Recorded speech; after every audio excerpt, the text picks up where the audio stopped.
c'est le discours du président de la République. Et je sais que beaucoup sont là et vous attendez ça. Il n'y a rien à dire.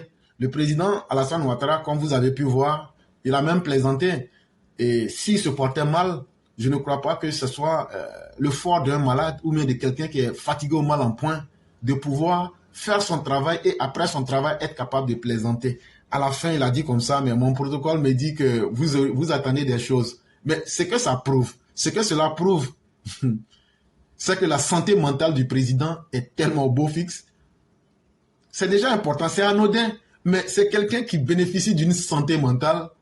Allez regarder Laurent Gbagbo qui ne sait même pas ce qu'il dit. Mais le président Ouattara, en faisant cette plaisanterie, il est en train de vous dire non seulement je maîtrise l'environnement, mais je suis dans une bonne santé mentale et physique. Regardez le sourire, regardez même le body language.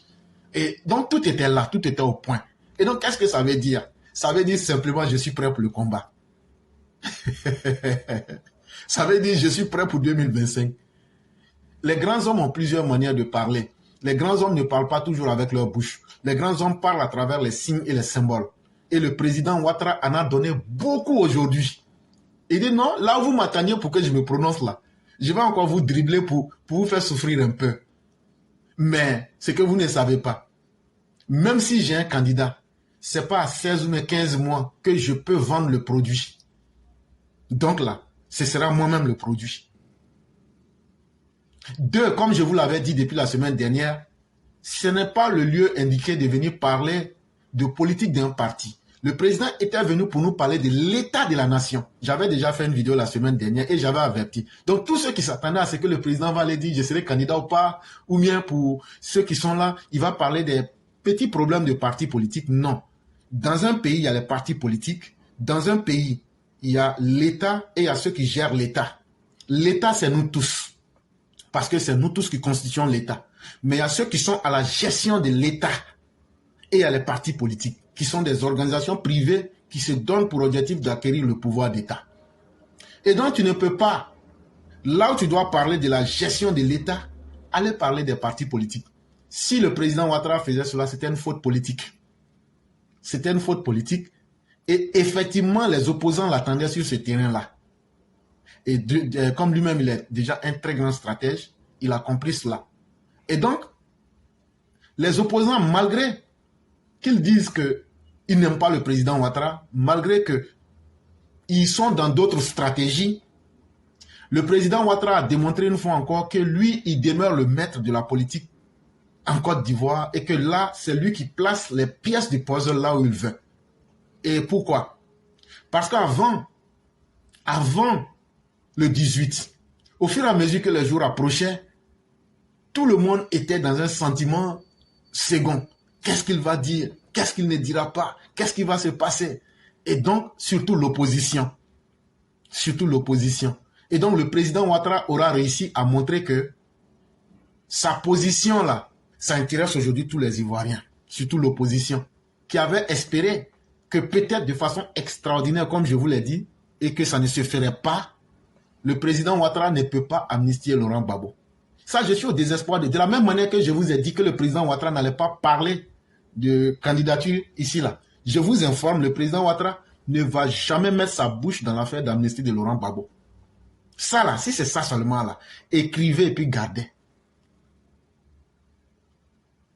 Laurent Gbagbo est suffisamment responsable de ce qu'il dit. Il a dit qu'il était le chef de ceux qui ont commis des actes. Et donc là, il peut aller devant la justice pour chercher aussi à corriger ces actes-là. Et donc, un grand et un vrai chef comme le président Ouattara, c'est celui qui sait réveiller les appétits des uns et des autres. Et c'est ça aussi un chef. À partir du moment où on maîtrise la psychologie d'un chef, il n'est plus un chef. Non, son rôle de chef s'arrête là. Et donc, le président Ouattara tient toujours ce bon bout de fil. Et quand vous avez remarqué, dans ces 2 dernières semaines-là, il va en Ukraine. Avant l'Ukraine, il était dans un autre pays et il bouge.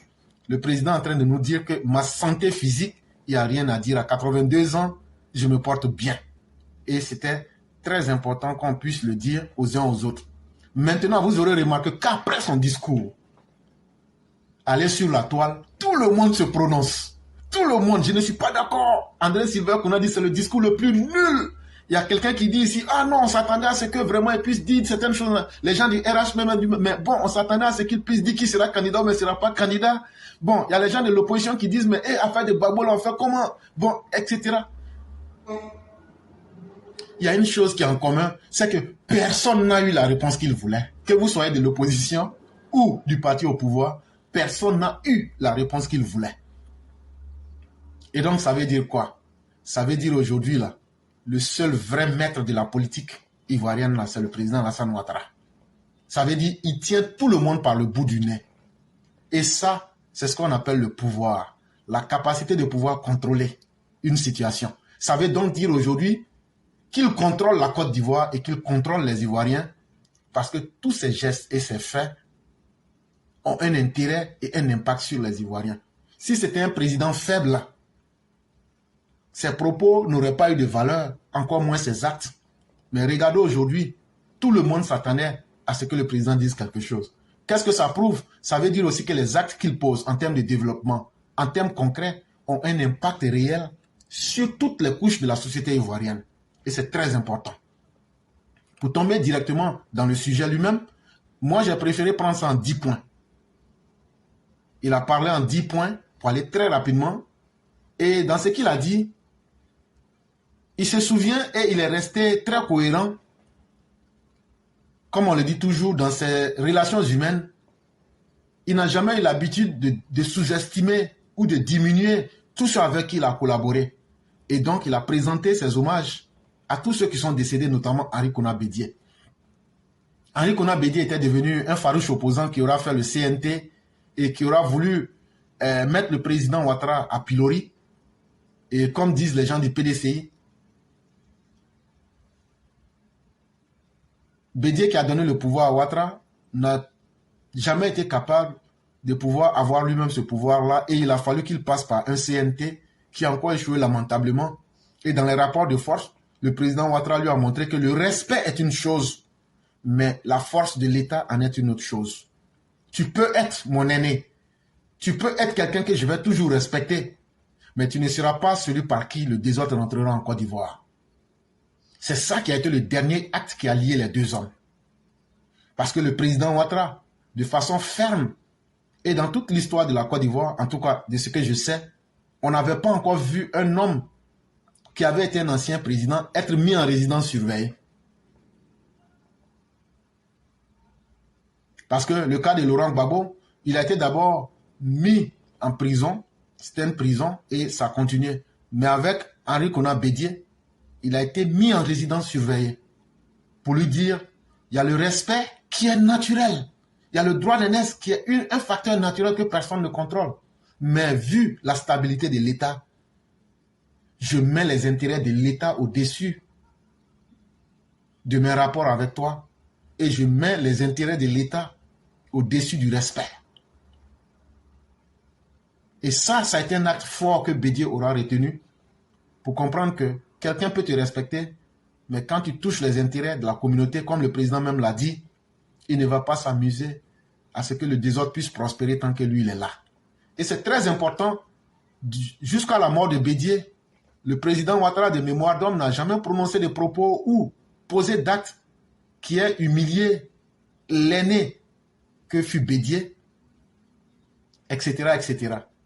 Et même encore à ses funérailles, le président Ouattara a été celui-là même qui a le plus donné en offrant 100 millions de francs CFA, même si le PDCI voulait 2 milliards qu'ils n'ont pas obtenu. Ça donc, il faut retenir que quelqu'un, on retiendra du président Ouattara que c'est quelqu'un qui est fidèle dans ses relations humaines, c'est quelqu'un qui est respectueux en tout temps et en tout lieu, mais aussi c'est quelqu'un aussi qui sait respecter aussi l'ordre naturel des choses. Pas parce que quand tu es président, là, tu peux faire beaucoup de choses, hein, mais vous ne le voyez pas dans les extravagances. Et même quand il n'aime pas quelqu'un, il respecte la personne. Ça, c'est important. Et c'est pour moi, en tout cas, une chose qu'il fallait retenir. La deuxième chose qu'il fallait retenir, il a demandé 1 minute de silence pour la mémoire des disparus. Les disparus dont on parle ici, moi, je n'inclus pas forcément les seigneurs de la République. J'inclus tous les Ivoiriens. Mais surtout ceux que j'inclus, selon moi, ce sont d'abord les disparus qui sont décédés ou qui ont perdu la vie à cause des luttes politiques. Je dis bien pour moi. Et donc, si je pars sur ce postulat, sur cette base-là, je me dis aujourd'hui que le président est conscient et c'est peut-être une manière de nous rappeler que la politique ne doit plus tuer en Côte d'Ivoire. Quel que soit votre parti politique, quelle que soit votre condition sociale, il faudrait que chaque Ivoirien puisse s'arrêter et se dire, mais faire la politique, est-ce que c'est mettre en danger la vie de nos concitoyens? Et donc, il a préféré lancer ce signal-là pour dire non, les politiciens n'ont pas pour rôle de mettre en danger la vie de leur population et de créer le désordre dans notre société qui peut conduire à des décès. Et donc, c'était ça le sens de ce silence-là pour moi. Parce que sinon, il y aurait contradiction à partir du moment où il a rendu hommage à la mémoire de Bédié. À travers Bédié, on aurait pu inclure tous les morts. Mais quand il revient une deuxième fois là-dessus, il faut comprendre donc ici qu'il est en train d'être très spécifique sur une question. C'est le rôle des hommes politiques dans la sauvegarde même de la vie des citoyens. Après cela, le président tombe directement dans l'actualité. C'est le troisième niveau du débat, point que nous avons vu. Il parle directement des précipitations dans le sud du pays. 4 fois supérieures à la moyenne qui ont causé des pertes en vies humaines. Une pensée pour les victimes des actions d'assainissement entreprises pour éviter les risques aux populations. Et donc le président Ouattara est aujourd'hui conscient qu'il a un bilan à rendre aux Ivoiriens. Mais lorsqu'on regarde, il parle de Bédié. Après, il parle de la mémoire des disparus. Après, il vient dire, aujourd'hui, là, tout le pays va bien. Mais là où on a eu des morts récemment, ce sont les phénomènes naturels, la pluie, qui ont causé cela. Mais c'est un bilan de sa gestion aussi qu'il est en train de nous faire pour nous dire, aujourd'hui, là, le président Ouattara, s'il est soucieux d'une chose aujourd'hui, ce sont les pertes en vies humaines. C'est la dernière chose qu'il voudrait entendre. Et ça, c'est très important.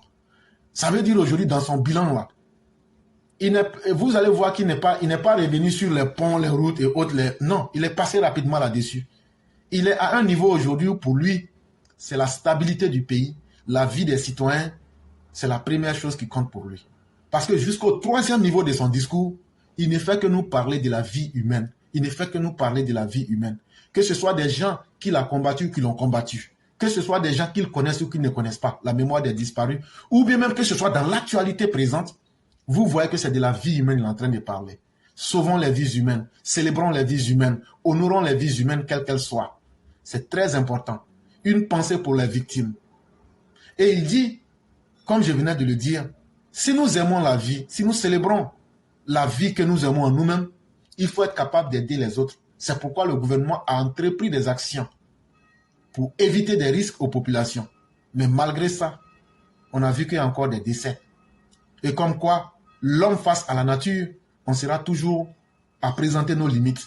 Mais le fait de ne rien faire et de laisser la nature s'imposer pour nous offrir le spectacle de l'horreur, en tout cas, le régime d'Alassane Ouattara a vite fait. Et donc, il nous met en confrontation avec nos propres esprits pour nous dire, malgré les efforts que nous avons faits, remarquez encore que la nature arrive à s'imposer à nous. Et donc, ça doit nous interpeller tous à une prise de conscience pour nous dire que face à la nature, l'homme n'est toujours pas gagnant, mais le fait de ne rien faire, ça aurait été encore pire que ce que nous avons vu. Le 4e sujet. Le président revient sur toute sa gouvernance globalement. Il dit depuis 13 ans, la Côte d'Ivoire fait des progrès en dépit de la conjoncture difficile.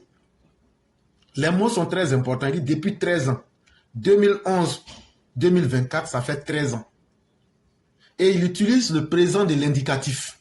C'est très important. La Côte d'Ivoire fait des progrès. Il n'a pas dit la Côte d'Ivoire est en train de faire des progrès. Il n'a pas dit la Côte d'Ivoire a fait des progrès au passé composé. Il utilise l'indicatif, le présent de l'indicatif. Tout le monde le sait aussi, on nous a dit, le présent de l'indicatif s'utilise pour les actions qui se répètent chaque jour. Le présent de l'indicatif est utilisé pour dire ce qui se fait et qui devient normal. Le président, à travers cette phrase-là, vient de vous faire son bilan. En disant aux Ivoiriens, 13 ans, quand vous comptez sur le bout des doigts, tout le monde peut le faire. Mais pendant ces 13 ans-là, À quoi est-ce que vous aviez été habitué? Le progrès. Et à quoi vous devez vous attendre pour continuer votre vie? Le progrès.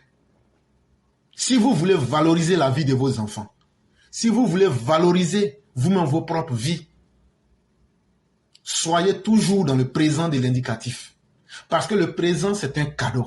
En français, quand on parle du présent, c'est un cadeau. Et la vie même étant un cadeau, vous qui êtes vivants, nous qui sommes vivants, profitons pour que chaque jour, nous puissions faire un pas vers le progrès. Mais il met une petite phrase, en dépit de la conjoncture difficile. Il dit, ne vous attendez pas à ce que le progrès va s'offrir à vous dans des conditions faciles. Ne vous attendez pas à ce que le progrès va s'offrir à vous sans que vous n'ayez fait quelque chose. Puisque la conjoncture difficile, c'est non seulement en Côte d'Ivoire, mais dans le monde. Les réalités du monde changent. Personne n'aurait aimé la guerre entre l'Ukraine et la Russie et les conséquences que nous subissons aujourd'hui. Personne n'aime voir le désordre dans son pays. Et donc, c'était aussi un appel à ceux qui disent que le pays va mal. Le pays ne sera jamais un pays où tout irait mieux. On ne vit pas dans un monde d'Alice au pays des merveilles. Sur la vraie terre où nous vivons, il y aura toujours des défis. Mais ceux qui luttent constamment pour essayer de pousser les limites des difficultés de conjecture, c'est ceux-là qui évoluent. Et c'est un acte qui est permanent et ça doit rentrer dans nos habitudes. C'est pourquoi le président de la République a utilisé ici le présent de l'indicatif. Et ce que je suis en train de faire, c'est de l'analyse politique. Ce n'est pas une science exacte. C'est ce que je pense et j'en fais l'analyse. D'autres pourraient dire d'autres choses. Mais en tout cas, quand Sylvain Kouna dit que ça a été un discours vide, moi, je viens lui prouver que lui, il a parlé de peut-être de ses affabulations, mais il n'a même pas pris le temps de faire une étude grammaticale, une étude, je dirais même simpliste, pour comprendre entre les lignes. Mais on sait dans quel combat lui il est. Et contrairement à ce que lui ne veut pas qu'on dise, moi, je mets quelques réalités ici en face. Le 5e niveau du discours qu'on aura retenu, c'est l'environnement politique est calme. La paix, la solidarité et le vivre ensemble sont indispensables. La normalisation institutionnelle est maintenant évidente. L'état des droits est renforcé. Des réformes mises en œuvre pour renforcer l'indépendance du pouvoir judiciaire. Nous sommes aujourd'hui dans un état de droit où les lois de la République s'appliquent à tous. Ça, c'est très important. Le président nous dit, puisque aller vers le progrès est un défi permanent, il dit l'environnement politique est calme. Ça veut dire quoi? Il met tous les Ivoiriens au défi de lui dire, regardez les 10 années qui ont précédé 2011 et regardez aujourd'hui, jugez-moi de par mon action, est-ce que je ne suis pas celui-là qui est venu vous dire que je jure devant la Constitution de protéger les territoires ivoiriens et d'apporter la paix aux Ivoiriens? Il dit, pendant ces 13 ans-là, l'environnement politique est calme. Ça veut dire quoi? Ça veut dire qu'il y a toute une technologie, il y a toute une stratégie qu'on a mis en place. Quand vous regardez en dehors de la Côte d'Ivoire, avec toutes les velléités de vouloir nous attaquer, que ce soit les États proto-djihadistes, ou bien que ce soit même les djihadistes eux-mêmes, ou bien que ce soit les opposants ivoiriens, j'arrive à maintenir cette situation-là. J'arrive à contenir cette situation-là. Et je veux qu'on me juge par mes actes. Et mes actes sont là. C'est qu'aujourd'hui, l'environnement politique est calme. Et surtout, le mot l'environnement politique, ça veut dire que tout ce que l'opposition fait, non seulement l'environnement est calme, mais l'environnement politique, selon lui, est calme. Parce que le président se dit quoi? L'environnement, si vous regardez aujourd'hui sur la toile, si vous regardez partout, vous avez l'impression que l'actualité politique de la Côte d'Ivoire, il y a des gens qui se prononcent sur des sujets, il y a des gens qui prophétisent même l'avenir. Mais le président vous dit, chers Ivoiriens, soyez rassurés, l'environnement politique est calme. Ceux qui sont en train de crier, ceux qui sont en train de se faire peur, ils sont dans leur propre film. Et ils sont les héros de leur propre film. Mais le terrain de la réalité et le terrain politique en Côte d'Ivoire, c'est que celui qui maîtrise là, lui, il arrive à mettre le calme. La paix, la solidarité et le vivre ensemble sont indispensables. Et ça, c'est un avertissement à l'opposition pour dire que la paix, la solidarité et le vivre ensemble là, sont indispensables. On ne peut pas continuer à vivre dans l'état de nature, comme Laurent Gbagbo, comme les opposants ivoiriens. On ne peut pas continuer à ne pas privilégier la vie des autres alors que cela est indispensable. La paix, là, si toi tu vois que toi tu as le temps d'aller préparer les plans pour faire coup d'État, là, c'est parce qu'il y a la paix. Si toi tu as le temps de faire coup d'État, là, c'est parce qu'on te donne ta rente viagère.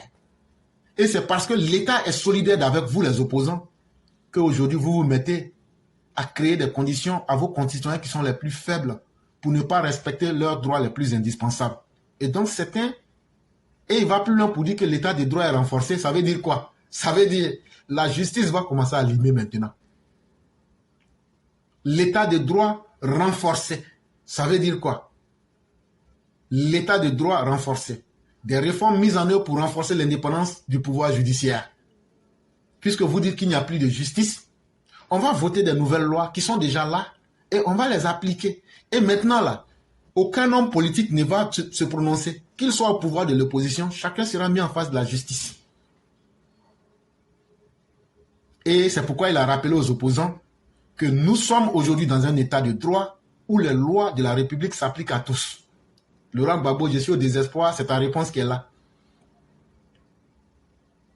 Et ça, c'est au style direct. Nous sommes aujourd'hui dans un état de droit où les lois de la République s'appliquent à tous. Vous savez, sous le Alassane Ouattara, là, si sa gentillesse a été perçue comme une faiblesse, si tous les sacrifices qu'il a fait depuis 13 ans ont été perçus comme des choses sans valeur, sachez qu'à partir de maintenant, l'état de droit va s'appliquer à tous. Si tu as été condamné à 20 ans de prison, ça fait partie des décisions de la République, ça va s'appliquer quel que soit ton niveau social. Et c'est ce que nous avons toujours demandé. Et donc à ceux qui pensent que eux, c'est à travers la velléité, c'est à travers le désordre qu'ils vont prospérer, nous vous disons bonjour et bienvenue sur le terrain du réel où vous allez maintenant être confrontés à la dure réalité des lois de la République. Il y a encore un 6e niveau, au niveau de la sécurité. L'État exerce son autorité partout sur le territoire. Grâce aux forces de sécurité, l'indice de sécurité est au niveau de toutes les grandes villes développées. L'État continuera de développer les moyens pour la sécurité. Chers Ivoiriens, ce que le président dit, est-ce que c'est vrai ou est-ce que c'est faux? C'est à chacun aujourd'hui d'apprécier la profondeur du discours du président. Les Ivoiriens ne se sont jamais sentis aussi en paix qu'aujourd'hui, et surtout la sécurité. Parce que la paix est une chose, mais la sécurité est encore un élément spécifique qui est un élément de la paix. Mais aujourd'hui, là, est-ce que les forces de défense et de sécurité s'amusent aujourd'hui à tirer sur la population? Est-ce que Mère Lorou Mouni, merci beaucoup. Elle dit effectivement, c'est comme ça que j'avais compris. Merci mon fils. Cher mère, merci, c'est à vous les remerciements. On va expliquer ce qu'on peut. Aujourd'hui, là, les forces de l'ordre, avant de poser un acte, aujourd'hui réfléchissent. Aujourd'hui, là, le policier sait que s'il pose un acte, là, à travers ce patient, on prend sa photo et puis on donne. Le lendemain, il va voir ce qui va lui arriver. Aujourd'hui, là, les bureaux du procureur de la République sont ouverts à tous les citoyens. Et ce n'est pas moi qui vous dirai le contraire, ou même ce n'est pas certains élèves de la classe qui diraient le contraire aujourd'hui. Et donc tout ça, c'est la sécurité. La sécurité, c'est la capacité de se sentir en garantie et en confiance. Ce n'est pas être en paix. Être en paix, c'est être dans un environnement où ta vie n'est pas menacée. C'est ça la paix. Mais être en sécurité, c'est avoir la garantie, en plus de la paix, c'est avoir la garantie que il y a certaines choses qui ne peuvent pas m'arriver n'importe comment. Parce que les États-Unis sont un pays en paix, mais tout le monde comprendrait que le pays où on tire le plus sur les hommes, c'est les États-Unis. Il y a des endroits qui sont ciblés comme des zones pas du tout sécurisées. Mais aujourd'hui, les forces de défense et de sécurité ont compris leur mission, ont compris que leur rôle c'est d'aider les Ivoiriens, ont compris que leur rôle c'est d'être le prolongement de l'État. Aujourd'hui, quand les musulmans vont à la Mecque, et qu'on n'entend même pas, je le dis jusqu'à aujourd'hui, on vient de finir. Cette année, je n'ai pas entendu une seule plainte. Cette année, je n'ai pas entendu une seule plainte. Ça fait partie de la sécurité. Ce que l'État te donne comme droit, tu vas, tu l'obtiens, et puis tranquille. Ça fait partie de la sécurité. Et donc, il faut remercier des personnes comme le ministre Vagondo. Il faut remercier le ministre de la Défense, Ténébrema Ouattara. Et il faut remercier le président Alassane Ouattara et tous ceux qui animent l'appareil sécuritaire. Je parle de tous les généraux, je parle de tous les militaires du plus petit au plus grand. Ceux-là même qui ne dorment pas. Ceux-là même qui nous mettent en confiance et en sécurité. Et donc, voilà des indices qui sont là, voilà des exemples qui sont là. Mais mieux, nous autres, qui ne sommes que leurs enfants. Mais nous, on a écrit des mémorandums pour dire, voilà, même les compagnies privées, on leur a dit, vous n'allez pas imposer un prix qui soit 20% plus cher que le prix de l'État. Puisque c'était le désordre. Les gens viennent, ah non, on a ça ici, mais il faut payer 10 millions, il faut payer 5 millions. Ah, non, non, non, non, ça ne va plus dépasser 20%. Ce que vous allez ajouter pour l'État, là, ça ne va plus dépasser 20%. Maintenant, les places qu'on vous donne là, si vous n'arrivez pas à les vendre parce que vous êtes gourmand là, on va vous mettre des taxes. On va vous mettre des impôts que vous allez payer. Parce que vous aurez pris des places, les conserver et les gens n'ont pas pu voyager. Mais est-ce que vous avez entendu que ça n'a pas marché? Est-ce que vous avez entendu quelqu'un aller au privé et s'est plaint? Est-ce que vous avez entendu quelqu'un aller dans le contingent et s'est plaint? Parce qu'en face de toute situation, on peut trouver des solutions. Et je remercie ces personnes qui sont non musulmanes, ces personnes qui sont musulmanes, ces personnes même qui ne sont d'aucune obédience, mais qui ont pris le temps de réfléchir nuit et jour pour qu'on puisse faire ces propositions. Et on a été reçu au ministère du culte, au ministère de l'Intérieur, et le document a été déposé sur la table du ministre de la Sécurité. Et nous ne disons pas que c'est nous qui avons fait le travail, mais en tout cas, en tant que citoyens, on a apporté notre part de contribution, et je dis merci à tous les élèves de la classe. Je dis aussi merci aussi au chef de la communauté musulmane. Et ça, je le dis, pas parce que je vais faire de la sélection, mais merci de contrôler vos fidèles. Merci de donner une ligne de conduite à vos fidèles. Je dis à nos parents chrétiens, arrêtez de rêver, arrêtez de faire des prophéties. Vous ne faites que compliquer votre situation. Vous savez très bien que ces rêves ou ces affabulations ne sont pas des réalités, mais vous voulez inquiéter inutilement la population. C'est vous qui rêvez. Mais Dieu est là pour tous. Hein? Dieu, là, il est là pour tous.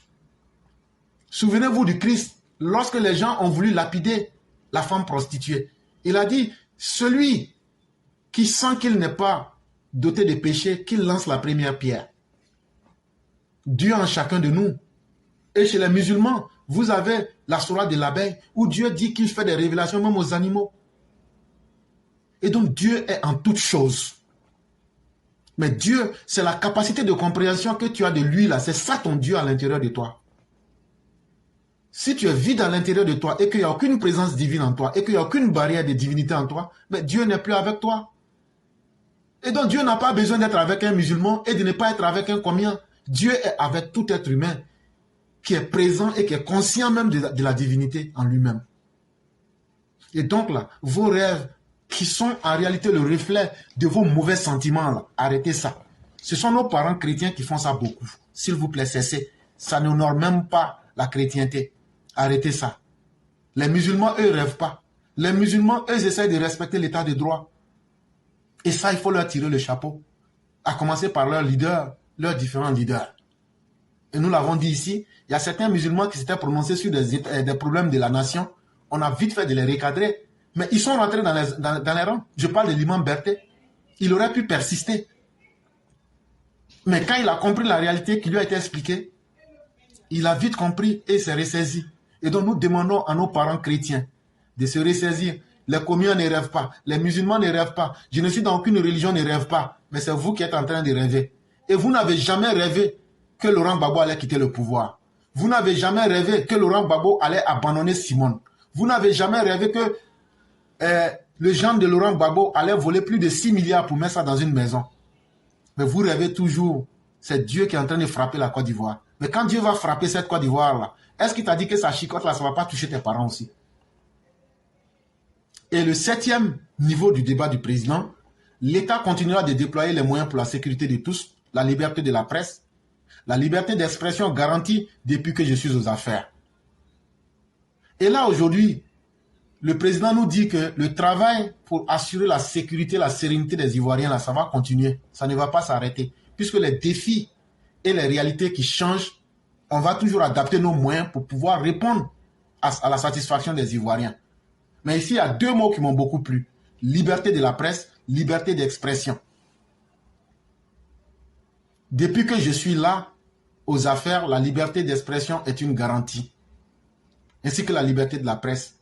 Et comme on le dit, donnez-moi le nom d'un seul journaliste qui est allé en prison parce qu'il a écrit un article depuis que le président Ouattara est là.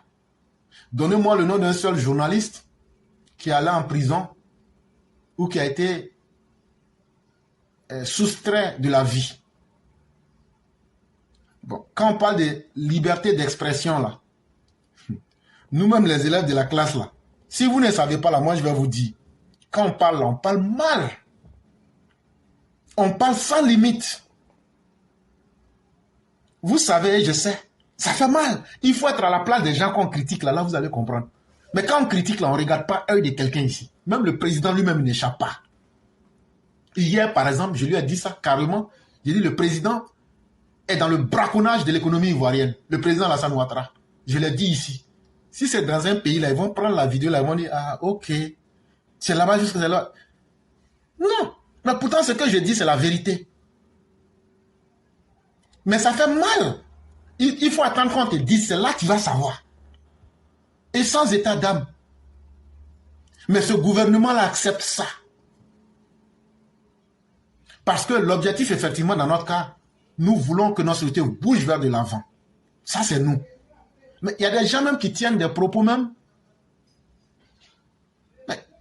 qui te font froid dans le dos. Et l'intention derrière n'est pas d'aider. Mais le gouvernement, souvent, quand on regarde les chaînes privées, avec les propos qui sont tenus, mais le gouvernement dit, laissez tout le monde parler. C'est tellement important. Parce que ton ennemi, là, quand il parle, c'est important. Tu vas savoir ce qu'il veut faire. Et donc là, c'est pas toujours mauvais que de laisser tout le monde parler. Parce que c'est là qu'on se rend compte et ils expliquent comment le 6 va devenir 9. Ils expliquent quand vous allez perdre le pouvoir, comme Michel Babo le disait. À travers les propos d'un être humain, on arrive à détecter tous les non-dits. Et c'est très important. Et là, il nous maintenant, au 8e point, il nous fait glisser sur le terrain international. Il nous parle de la diplomatie. Et il dit, notre pays continue d'être la locomotive de la sous-région. La Côte d'Ivoire est l'ami de tous et l'ennemi de personne. Ça, c'est un message qui est adressé au pays de l'AES. D'abord, regardez, je viens de l'Ukraine, où j'ai été invité en Suisse comme le seul dirigeant africain pour donner mon avis sur une question internationale. Aujourd'hui, là, l'avenir de l'Occident, l'avenir du monde aujourd'hui est en train d'aller vers un champ de bouleversement. Le seul noir qu'on a pris pour aller demander son avis, c'est le président Alassane Ouattara. Ça ne s'est pas passé avant-hier, ça s'est passé à 2 jours. Et c'est très important. Mais comme c'est quelqu'un qui est modeste, il dit non, l'avenir de la sous-région, là, c'est nous, on est la locomotive. Aujourd'hui, là, quand on parle de tout, là, on parle d'abord d'argent. La Côte d'Ivoire, à elle seule, représente 40% de l'UEMOA. C'est ce qui fait que les Tianis sont obligés de passer par la Côte d'Ivoire. Il y a 3 jours, il était avec l'Ivoirien qui est à la tête de la BCAO pour demander pardon à Alassane Ouattara. Est-ce que tout dernièrement, ce n'est pas Alassane Ouattara qui a permis que le Mali ait de l'argent pour avoir son électricité? Est-ce que tout dernièrement, le Burkina n'a pas demandé, quand les bailleurs, quelle garantie tu nous offres? C'est le président Ouattara qui a été une garantie pour le Burkina. Et donc, le président Ouattara est conscient de sa responsabilité. Il ne sera pas celui qui va créer le désordre dans cette sous-région-là. Ça ne lui ressemble pas et ça serait honteux. C'est l'ancien directeur général du FMI. S'il vous plaît. Est-ce que les gens se rendent compte de qui on a affaire? Ça veut dire, c'est l'une des personnes là. Allez, les grands de ce monde-là demandent son avis. La banque du Vatican là, demande son avis. L'Arabie Saoudite a besoin de son expertise. Le Qatar a besoin de son expertise. En 2008, c'est lui qui a sauvé l'économie américaine en conseillant Barack Obama. Quand même, celui-là, il va finir de faire tout ça avec une telle renommée. Et puis il va aller être un barbouze. Ça ne rentre pas dans les têtes. Et donc il rappelle que la Côte d'Ivoire est l'ami de tous et l'ennemi de personne. Mais ce qu'il dit là, il est en train de dire que je suis dans la continuité de la philosophie d'Houphouët. Ça, c'est un mot de Félix Houphouët-Boigny. Notre pays, la Côte d'Ivoire, n'est l'ennemi de personne. Nous sommes l'ami de tous. Le président Ouattara, lui, l'a pris, il l'a inversé. Il dit, nous sommes l'ami de tous et l'ennemi de personne.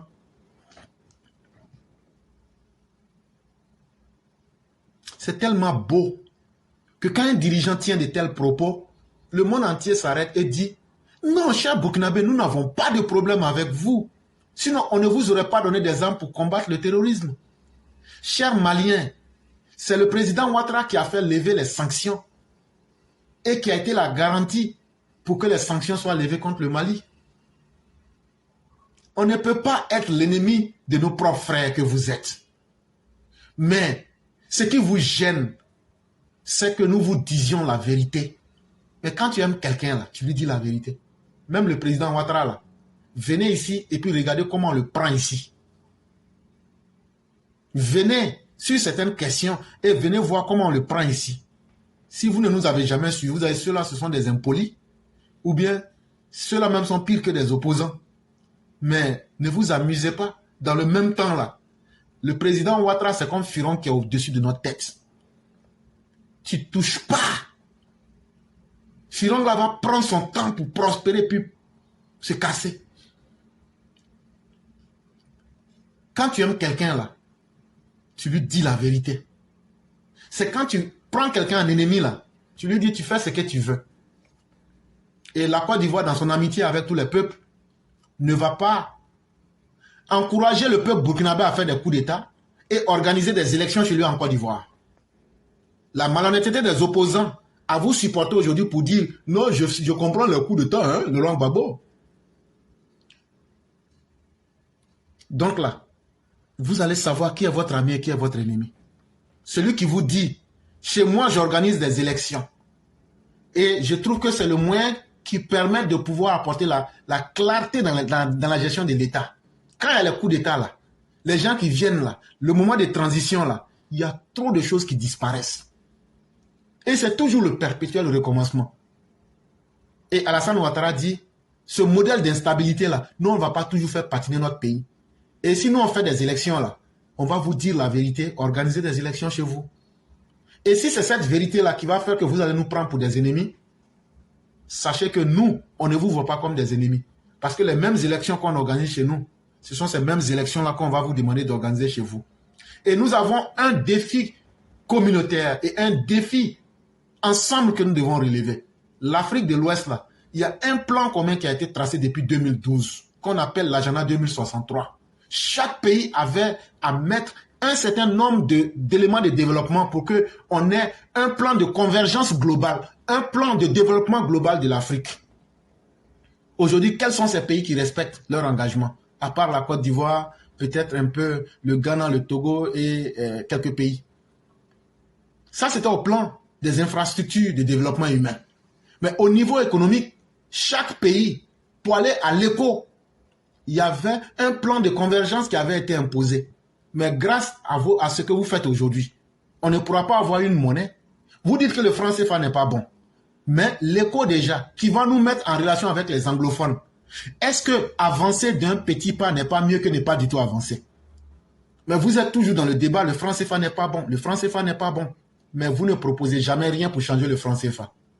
Maintenant, quand on venait de trouver une solution alternative, qui n'est pas la meilleure des solutions, mais qui est déjà mieux que rien, pour qu'au moins déjà, les Occidentaux puissent enlever leurs bras sur nous. Si on était en connexion avec les anglophones et qu'on contrôlait, on avait notre propre banque centrale, c'était déjà un bon début.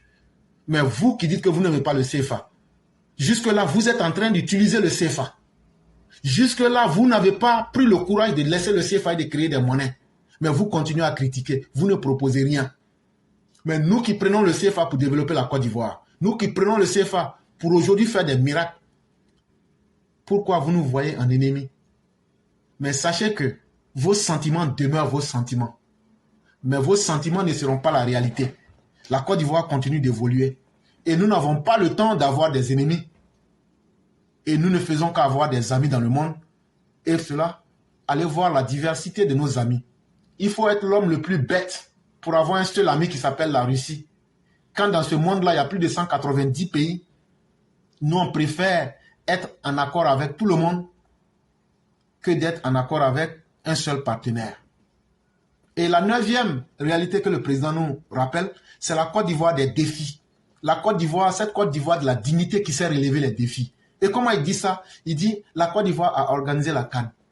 C'est très important. Parce qu'il avait été dit que cette CAN-là, ça ne va pas être organisé. Il avait été dit que cette CAN-là, on va Nyangami. Il avait été dit que cette CAN-là, ceux qui vont partir là, ils ne vont pas revenir vivants. Et donc, il rappelle qu'un État qui est sérieux là, est toujours capable de relever les défis. Et être capable non seulement de relever le défi, mais de réaliser la plus belle CAN que l'Afrique n'ait jamais connue, ça, avec plus de 2 milliards de spectateurs et avec un bénéfice de plus de 80 millions de dollars américains, la CAN aura été une réussite. Et aujourd'hui, regardez les Camerounais, regardez tous ceux qui étaient chaque jour sur leur téléphone, qui critiquaient la Côte d'Ivoire.